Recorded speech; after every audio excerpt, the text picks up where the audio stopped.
महापुरुष के पावन जन्मोत्सव के उपलक्ष्य में आज की रात्रि को हम सभी इस स्थल पर एकत्र हुए हैं। उनके जन्मोत्सव को मनाने का मात्र उद्देश्य यही है, उनके विचार अपने जीवन के संस्कार, स्वभाव, व्यवहार में आना चाहिए। अगर बाबा साहब ने अपने जीवन काल में दिए हुए विचार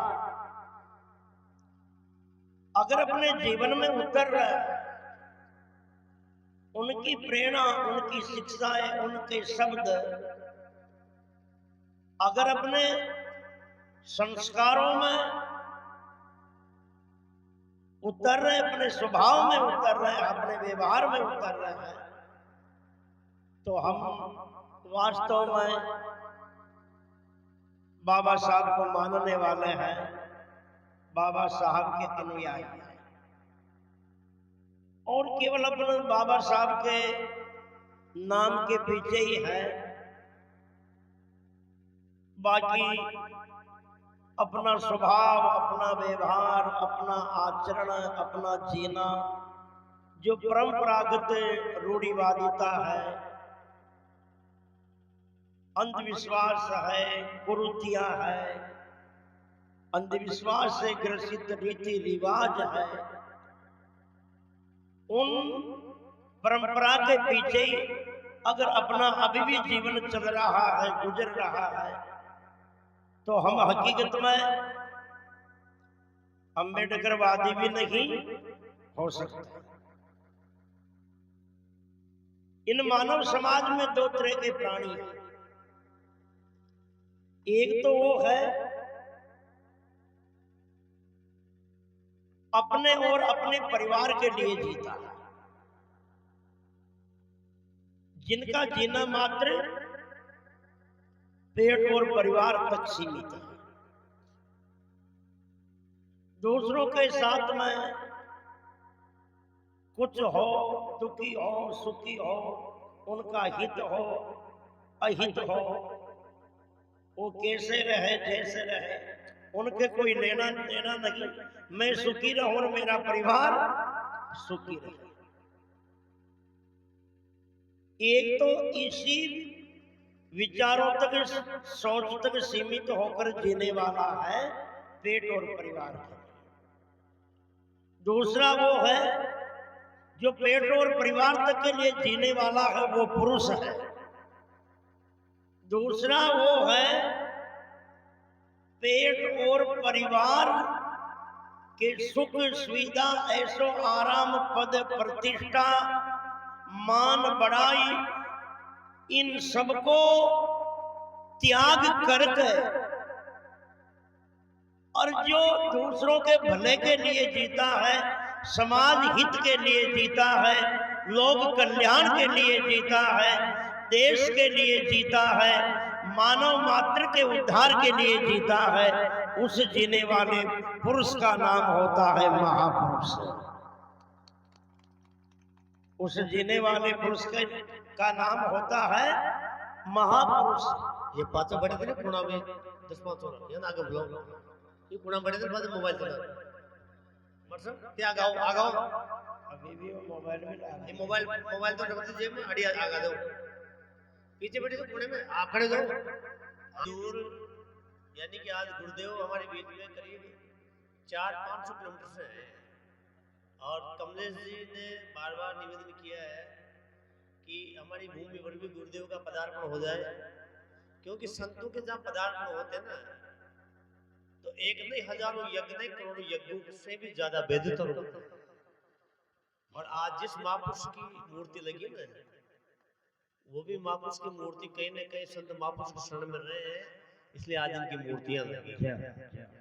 इसलिए हम सबका, आप सबका सौभाग्य है हमारे बीच में आज गुरुदेव नहीं तो आज करीब 3-4 कार्यक्रम थे बड़े महाराज जी के, लेकिन हमने निवेदन किया कि कमलेश जी का हमारे साथ प्रेम अनंत है, आपका प्रेम हमारे प्रति इतना है।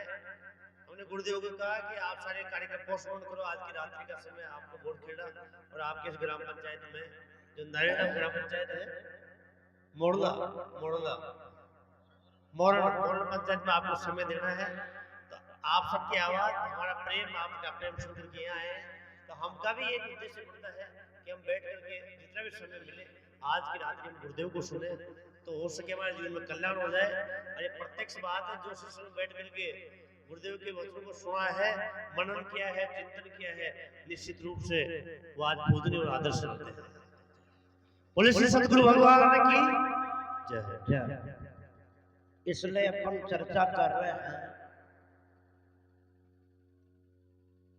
कि बिना त्याग के जीवन में परोपकार बनता नहीं, और परोपकार की भावना के बिना इन मानव समाज का कभी हित होता नहीं, और बिना परोपकार के दुनिया में कोई पूजनीय होता ही नहीं। अपन सदियों से, कालांतर से जो मानव समाज का एक बहुत बड़ा वर्ग है, बहुत बड़ा समुदाय, जो एक जाति भाव की हीनता की आग में जो शोषित रहा है, वर्णवाद की हीनता की सोच में जो पीड़ित रहा है, प्रताड़ित रहा है, उन समाज जनहित के लिए, अपन सभी के उद्धार के लिए, जन कल्याण के लिए जिन महापुरुष का अपने प्रति उपकार लिया है, जो उपकार रहा है वो कोई शब्दों का विषय नहीं, यानी उन उपकार को अपन अपनी वाणी में कह नहीं सकते, इतना बहुत बड़ा योगदान रहा। जिन समय बाबा साहब के बराबर इस देश में कोई पढ़ा लिखा नहीं था, इतने बड़े विद्वान थे, वो अपना और अपना परिवार का हित चाहते, तो इस देश का सबसे बड़ा पद उनके पास में होता। धनोपार्जन का, कमाई का, वो बड़ी आलीशान सुख सुविधा के ठाठ बाट से रहते। मगर विचार करो, उन्होंने जीवन का सारा सुख ठुकराया, यहां तक कि अपने मंत्री पद के भी ठोकर मारी, और अपने जीवन उद्धार के लिए, इन पीड़ित शोषित समाज को उबारने के लिए अपने स्वयं के जीवन का सुख भी छोड़ा, ऐसो आराम छोड़ा, और जो एक संघर्ष की तपस्या में सदा जिनका जीवन तपकता रहा, आज उसी तपस्या की बदौलत बाबा साहब दुनिया में विश्व रत्न बनकर के विश्व वंदनीय बने, हम सभी के जीवन दाता बने हैं, आदर्श बने हैं, पूजनीय बने हैं, क्योंकि उन महापुरुष का इन मानव समाज के मानव अधिकार के प्रति परोपकार का योगदान ही इतना रहा है। इसलिए विचार करने की बात है। हम आए जब चर्चा कर रहे थे अपने समाज के, गांव में कितने घर, शायद 100-150 घर है ना, इस गांव में 100-150 घर है ना, अपना बेरवा समाज के। ये कोई किसी का पर्सनल कार्यक्रम तो है नहीं, व्यक्तिगत तो है नहीं, किसी का शादी विवाह तो है नहीं, है? किसी की स्वामणी तो है नहीं, किसी के बाप दादों का कोई गंगोज तो है नहीं। ये समाज का कार्य है। अपन सभी के लिए जो महापुरुष का जीवन कुर्बान रहा, उन महापुरुष के जन्मोत्सव का मनाने का कार्य है, जिनकी बदौलत आज इस धरातल, इस देश पर हम शान और सम्मान से जी रहे हैं। कम से कम इतना तो फर्ज कर्तव्य अपना भी बनता है कि उस महापुरुष के निमित्त ज्यादा नहीं तो 2-3 घंटे तो दे सकते हैं इकट्ठे होने के लिए। 2-3 घंटे तो यहाँ पधारने के लिए, विराजने के लिए, आने के लिए दे तो सकते हैं ना। अगर इतनी की श्रद्धा नहीं है तो बाबा साहब के प्रति है अपना भाव भी क्या, अपनी श्रद्धा भी क्या है, अब अपन उनको मानते भी कितना है। इसलिए एक सोचने की बात है कि आज विशेष रूप से अपन बाबा साहब के विचारों के ऊपर ही चिंतन करेंगे।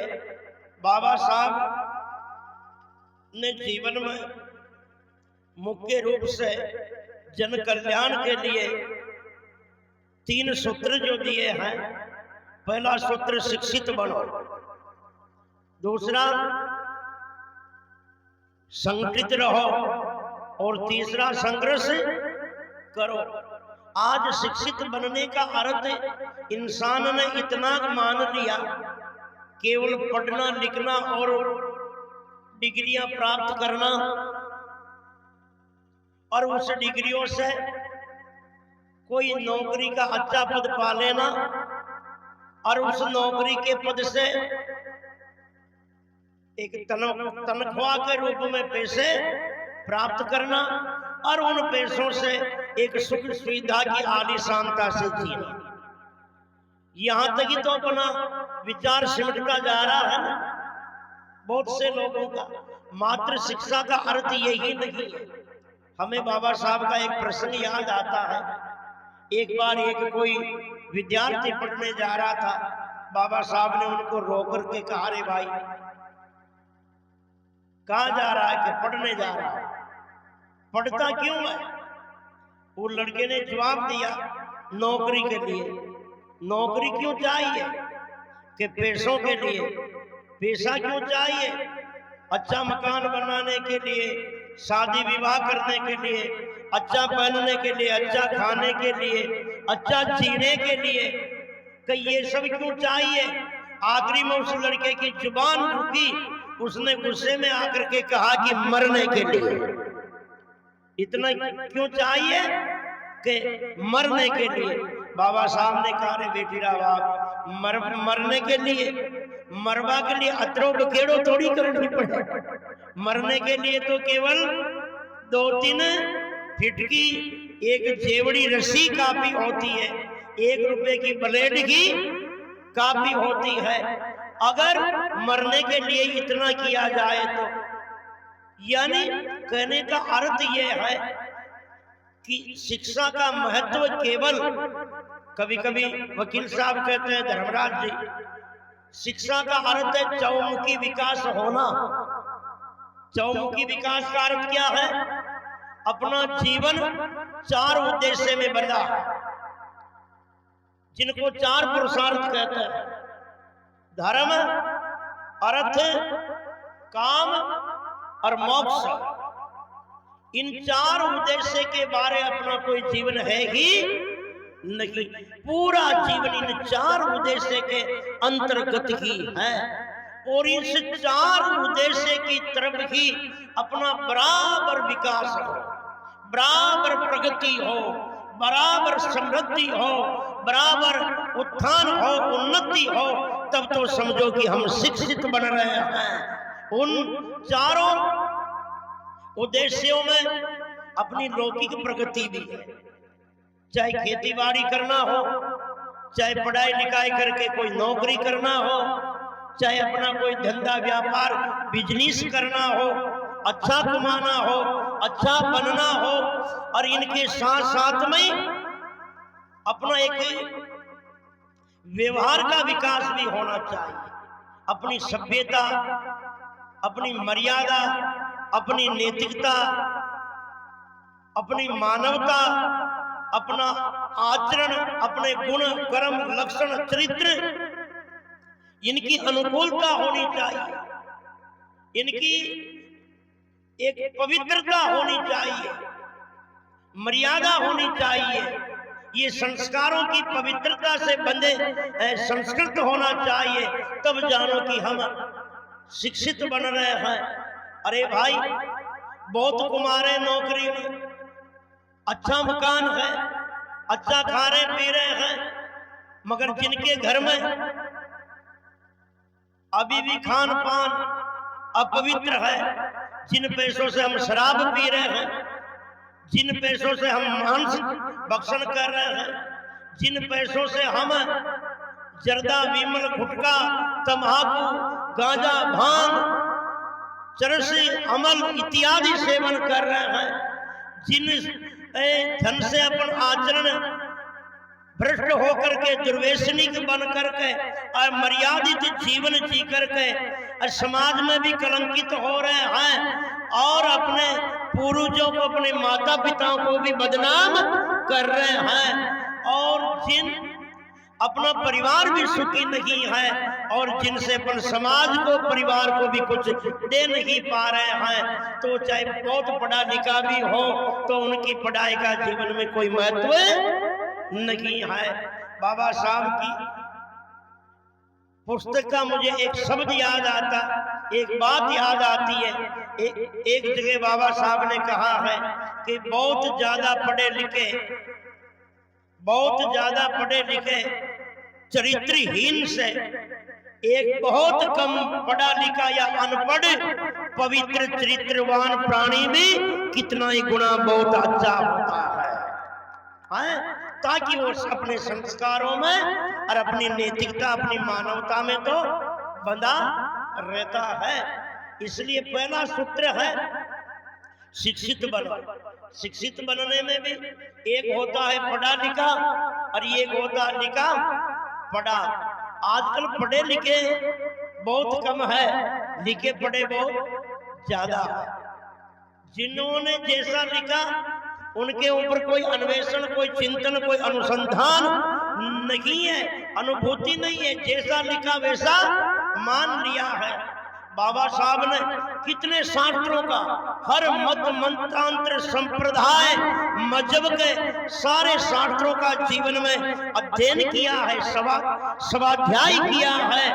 जब इतने विद्वान बन करके बाबा साहब की ये ललकार निकली कि शिक्षा वो शेरनी का दूध है, जो जितना पीता है वो उतना ही गरजता है? जो जितना पीता है, आपको पता कभी खाली पेट किसी को डकार आती नहीं है, कभी खाली पेट किसी को डकार आती नहीं है। जिनके दिल दिमाग खोपड़ी में कुछ होता नहीं है, उनकी वाणी में भी कुछ होता नहीं है।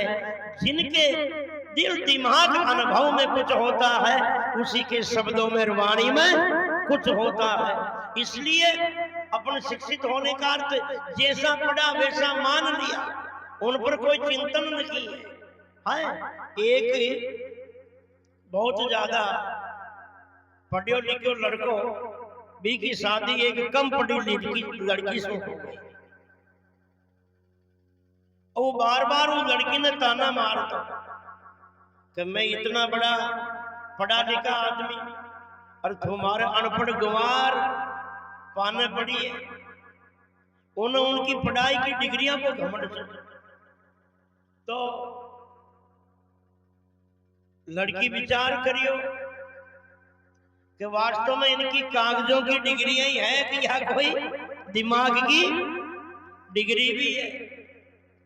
क्योंकि कागजों की डिग्रियों में तो ये जरूरी नहीं कि ये ओरिजिनली है, नकली होने की गुंजाइश भी रहती, क्योंकि रिश्वत से बन जाती हाँ ना, इसलिए लड़की चाहे पढ़ी लिखी कम थी मगर समझदार विचारवान थी। एक होता है विद्वान, एक होता है ज्ञानी। जो किताबों को पढ़ने वाला है वो विद्वान ही होता है, और किताबों को पढ़ करके अपने जीवन में अनुभव करने वाला है, उनको कसौटी में कसने वाला है, वो ज्ञानी होता है। इसलिए वो लड़की चाहे किताबों की पढ़ी लिखी कम थी मगर अनुभवी थी, विचारवान थी, ज्ञानी थी। मैंने विचार करियो कि आज इनकी डिग्रियां की परीक्षा और इनकी पढ़ाई की परीक्षा करो, पीर में बैठी बैठी एक कागज लिखकर वो लड़का के भेजियो कि आपने यो कागज मिले, और कागज मिलती जल्दी पधार जाइयो क्योंकि मैं विधवा हो चुकी हूं। आपने कागज मिले और जल्दी पधार जाइयो, मैं विधवा हो चुकी हूं। जो ही वो लड़का ने कागज मिलियो और लड़को कागज पढ़ियो, और कागज ने पढ़े लड़को रोबा लागियो। गली मोहल्ला का परिवार का आया रे क्यों रोवे कि मारी घरवाली विधवा हो चुकी। गांव का कह रहा रे बेटी का बाप अभी तू खुद जिंदो बैठियो है और तारी घरवाली विधवा क्या हो गई। वो लड़को कह रही हो है कि था की खेबा की मानो, खुद की उनकी लिखवा की मानो। यो कागज उन्हें खुद नहीं भेजी और खुद नहीं लिखियो है कि मैं विधवा हो चुकी, तो था की खेबा की ज्यादा सच्चाई कि उनकी खुद की लिखवा की ज्यादा सच्चाई। अरे के तू जिंदो बैठे हुआ विधवा क्या हो गई कि मारे जिंदो रहता रहता तो मारी माँ विधवा हो गई। जिंदो रहता रहता परिवार में कितनी विधवा हो गई। मारे जिंदो रहता देखता गांव में कितनी विधवा हो गई। मुंह ताके खेबा की न मानो मुंह लिखी हुई न मान। वहां से फिर में भागियो, घरवाली ने जार कियो कि तू तो विधवा होगी बताई। जब घरवाली की ओर डपोल तू केवल किताबें पढ़बो सीखियो है कभी विचार करबो और समझबो न जानियो है। तने यो ही पतो को न विधवा को अर्थ ही कहीं है। यानी विधवा कह के जिनका पति शांत हो जाता है। जब मैंने तो कुछ भी लिख दिया था क्योंकि तुझे तेरी डिग्रियों का और पढ़ाई का घमंड था, इसलिए तेरी विधवता को और तेरी पढ़ाई को एक परखना था, इसलिए मैंने तो कुछ भी लिख दिया था कि मैं विधवा हो चुकी। मगर तू इसका अर्थ समझता तो सही खुद की शिक्षा से कि विधवा कहते किसे है। आज भी शिक्षित होने का अर्थ अधिकतर लोगों के दिल दिमाग में वही है। हम बाबा साहब को मानते भी हैं, हम जय भीम भी करते हैं, अम्बेडकरवादी भी बनते हैं, और उन कुरीतियों को, रूढ़िवादिता को, अंधविश्वास को और परंपराओं को, टोना टोट के जादू मूठ मंत्रों को और इतने देवता भाटों को, उन कुरीतियों को मानते भी वो के वही हैं। तो बोलो अपन सच्चे अम्बेडकरवादी या सत्यवादी हो सकते हैं कि या फिर नकली हो सकते हैं। उनके विचार अपने जीवन में हो गए तो हम सच्चाई में अम्बेडकरवादी हर बाबा साहब को मानते हैं। अगर वो विचार नहीं उतरे तो अपना दोनों पांव दोनों रास्तों में है, और जिनके दोनों पांव दो गांव के दो रास्तों में होते हैं उनका सफर कभी आगे बढ़ता नहीं है। दोनों पांव को दो रास्तों में रख दिया, बोलो वो कहां जाता है? नहीं तो उस गांव में जाता, नहीं इस गांव में जाता, उनको वहीं का वहीं खड़ा रहना पड़ता है। इसलिए शिक्षा का ये अर्थ है अपने आचार विचार गुण कर्म लक्षण चरित्र, इसमें पवित्रता आनी चाहिए, जीवन में नैतिकता आनी चाहिए, मानवता आनी चाहिए, सभ्यता आनी चाहिए, परिवार अपना संस्कार पवित्र होने चाहिए, साथ ही अपने जीवन में आध्यात्मिक विचार भी होने चाहिए। और इनके साथ साथ में स्कूलों की, कॉलेजों की ये लौकिक जो भौतिक शिक्षा है ये भी जीवन में जरूरी है। दोनों तरफ से विकास हो, लौकिक विकास भी हो और परमार्थिक आध्यात्मिक विकास भी हो।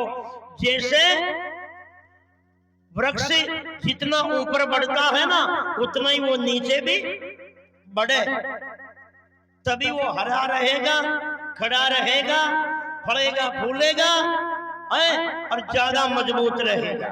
वो ऊपर ही बढ़ता रहे और नीचे नहीं बढ़े, उनकी जड़ें पत्थर में हो, एक दिन थोड़ा सा भी आंधी तूफान आए तो उसको उखड़ना पड़ता है। आज बहुत से परिवार धनी धन की तरफ बढ़ रहे हैं मगर वो संस्कारों की तरफ नहीं बढ़ रहे हैं, आध्यात्मिक विचारों की तरफ नहीं बढ़ रहे हैं।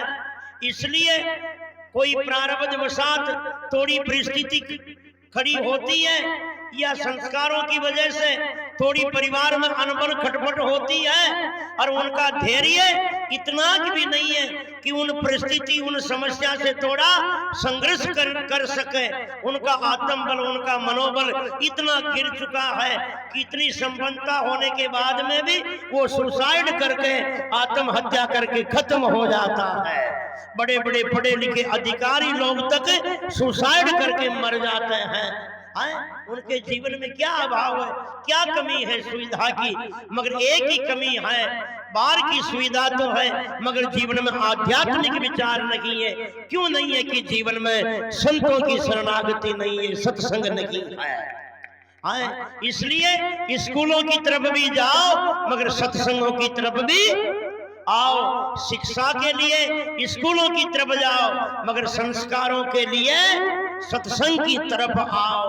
आज की शिक्षा पद्धति में जो साहित्य था, महापुरुषों के की जो शब्दावली थी, महापुरुषों की जो एक रचना थी, उनके विचार जो थे, उनकी प्रेरणा जो थी, आज के पाठ्यक्रम से धीरे धीरे वो सब लुप्त होती जा रही है। इसलिए आज की जो स्कूलों की शिक्षा है वो केवल पाश्चात्य संस्कृति से प्रभावित होने के कारण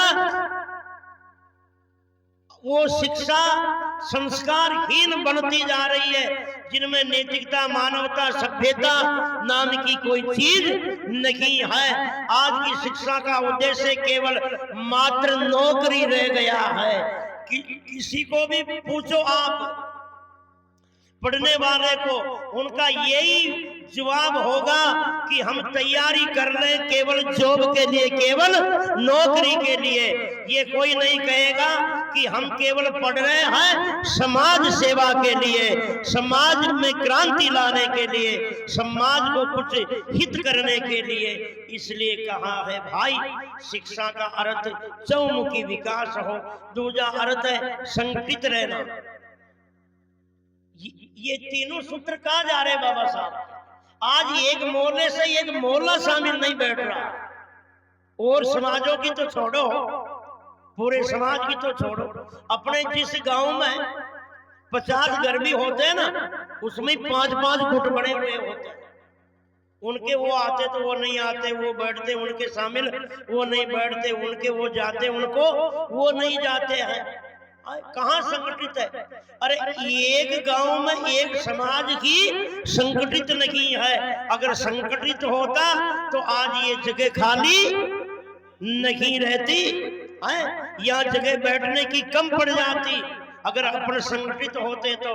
और दूसरी बात, अपने आशा करते हैं कि और अदर समाज अपने को बीच में बिठाए, अदर समाज अपने को सम्मान दे, अपनी पंक्ति में रखे, अपनी संगति में रखे।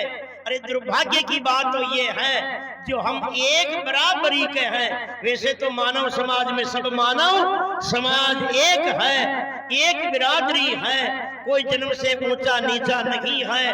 कर्मणा की दृष्टि से जिनके आचार विचार गुण कर्म लक्षणहीन अपवित्र है वो नीच हो सकता है, जिनके पवित्र है वो ही महान होता है।